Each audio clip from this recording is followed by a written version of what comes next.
کہ جہاں ضرورتیں منہ کھول کے ہر وقت کھڑی ہوتی ہوں گی وہ ایک ایسے خاندان سے ہوگی جہاں بہت ساری بہنیں اور بہت سارے بھائی ہوں گے.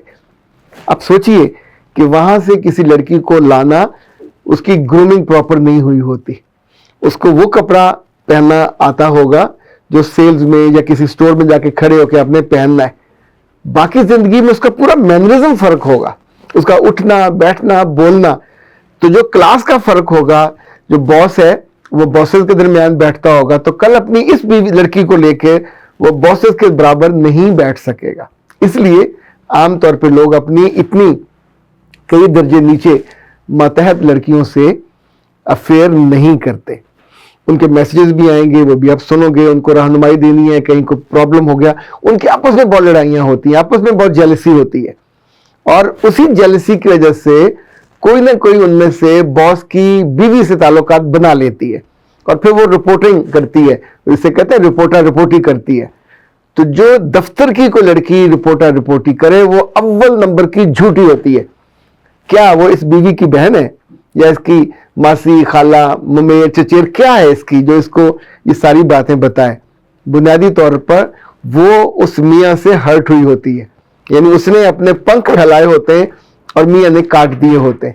تو پھر وہ شک و شبہ پیدا کرتی ہے کہ اتنی لڑکیاں ہیں جو وہ اس میں انوالو ہیں، میاں صاحب جو ہمارے جو باس ہے ادھر دیکھتے ہیں، ان کو کھانا کھلاتے ہیں. باس کو اپنی ٹیم کو کھانا بھی کھلانا ہوتا ہے، دعوت بھی دینی ہوتی ہے، کہیں کہیں تحفے بھی دیے جاتے ہیں.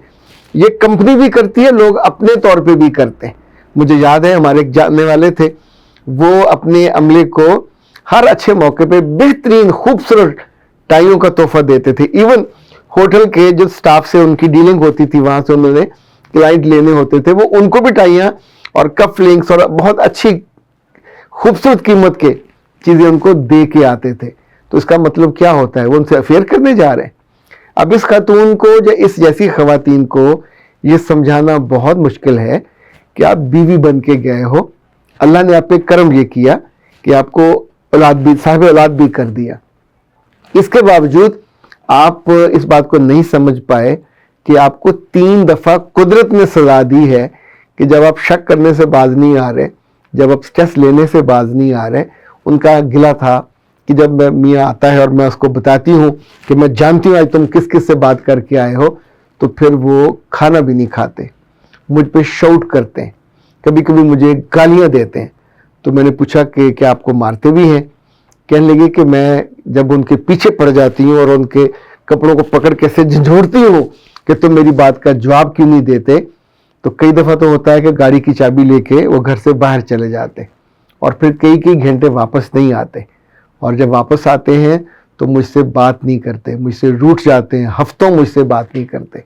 اور اب کہ ہماری لڑائی اتنی شدید ہوئی کہ انہوں نے مجھے گاڑی میں بٹھایا اور مجھے بچے کے کپڑے بھی نہیں لینے دیے، تو مجھے اپنی اماں کے گھر چھوڑ گئے اور کہتے ہیں کہ اگر تو تم نے بیوی بن کے رہنا ہے تو میرے گھر میں تمہارے لیے جگہ ہے، اور اگر تم نے میری دشمن بن کے، میری کسی مخالف کمپنی کی ایجنٹ بن کے رہنا ہے کہ مجھے دکھ دو، مجھے تکلیف دو، مجھے اتنا فرسٹریٹڈ کر دو کہ اگلے دن جا کے میں اپنے کام کو کما حقہ ادا بھی نہ کر سکوں، اور ہر لڑکی کو دیکھ کے مجھے اس سے اپنا افیئر یاد آیا جو تم نے میرا بنایا ہوا ہوتا ہے. تو اے اچھی لڑکیوں، میں آپ کو پیاری بالکل نہیں کہہ رہا، اے ناسمجھ لڑکیوں، اپنی میوں کی ایک تو ماں مت بنا کریں، دوسرا اپنے میوں کی باس نہ بنا کریں، تیسرا ان کی بیوی بنے، بیوی بن کے جئیں، اور بیوی کا کام گھر میں آرام دینا ہے، محبت کا احساس دلانا ہے، اس کا بہترین جو کمفرٹ زون ہو وہ گھر میں ہو. پھر وقت گزرتا ہے، ماہ و سال گزرتے ہیں، اولاد زیادہ ہوتی ہے، تو وہ میاں بھی آپ سے بات کرنے لگ جاتے ہیں. جب آپ کسی کو یوں اریٹیٹ کرو گے، تنگ کرو گے، لوگوں کی رپورٹوں پہ اس کو جھوٹا قرار دو گے، مکار قرار دو گے، اور اس کو ایک لفنٹر اور آوارہ قرار دو گے، تو پھر یاد رکھیے گا آپ کے تعلقات کی جتنی خوبصورتی ہے اس میں سے خے بھی باقی نہیں بچتی.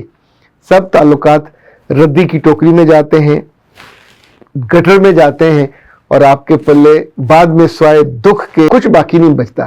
ایسے میں اگر آپ تھوڑی عقل مندی کیا کریں تو اللہ میاں کا دامن پکڑ لیا کریں، اللہ میاں کے پیچھے پڑ جایا کریں، اور دعا یہ نہ کیا کریں کہ میرے میاں کا سکینڈل نہ بنے، دعا یہ کیا کریں کہ میرا میاں کی جو بہترین ترجیح ہے وہ میں ہوں میرے بچے ہوں، اور ہمیں ایک دوسرے میں ہی ساری خوشی اور سکون ملے، اور میرے میاں سے کبھی گناہ یا غلطی نہ ہو.